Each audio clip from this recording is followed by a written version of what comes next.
ये कहानी है 7 समुंदर पार, जहां चारों ओर राक्षसों का पहरा था और बीचों बीच बसा था एक महल जिसमें रहती थी दुनिया की सबसे खूबसूरत लड़की रानी पद्मिनी।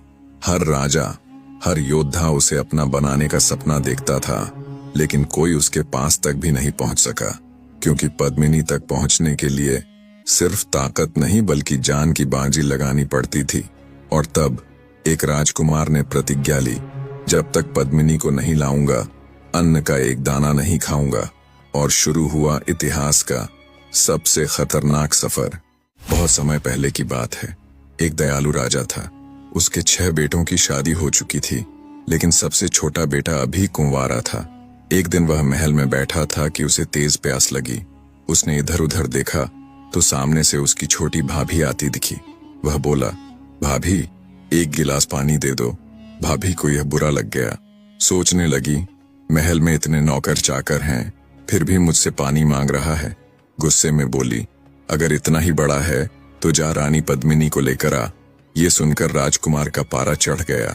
उसने तुरंत कहा, ठीक है, जब तक रानी पद्मिनी को नहीं लाऊंगा इस घर का अन्न नहीं खाऊंगा। दरअसल रानी पद्मिनी कोई आम रानी नहीं थी। वो 7 समंदर के बीचों बीच बसे एक रहस्यमय राज्य में रहती थी। वहां पहुंचना आसान नहीं था। रास्ते में घने जंगल, ऊंचे पहाड़, उफनती नदियां, खतरनाक नाले और अथाह समुद्र तक पड़ते थे। लेकिन राजकुमार ने ठान लिया था। उसने वजीर के बेटे को बुलाया और कहा, 2 घोड़े तैयार करवाओ। वजीर का बेटा बोला, रास्ता बहुत मुश्किल है, संभल कर सोचो। पर राजकुमार ने साफ कहा, जो होगा देखा जाएगा। मैं रानी पद्मिनी को लेकर ही लौटूंगा। 2 घोड़े तैयार किए गए।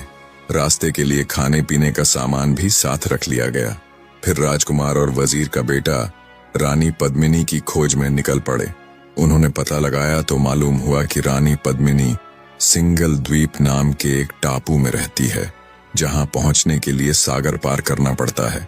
और वहां रानी का महल चारों तरफ से राक्षसों से घिरा हुआ रहता है।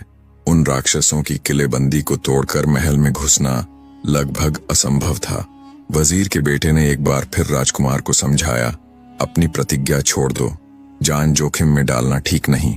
लेकिन राजकुमार ने गंभीर स्वर में कहा, जब एक बार तीर तरकश से निकल जाए तो वो कभी लौटकर नहीं आता। मैं अपने वचन को हर हाल में निभाऊंगा। वजीर का बेटा चुप रह गया।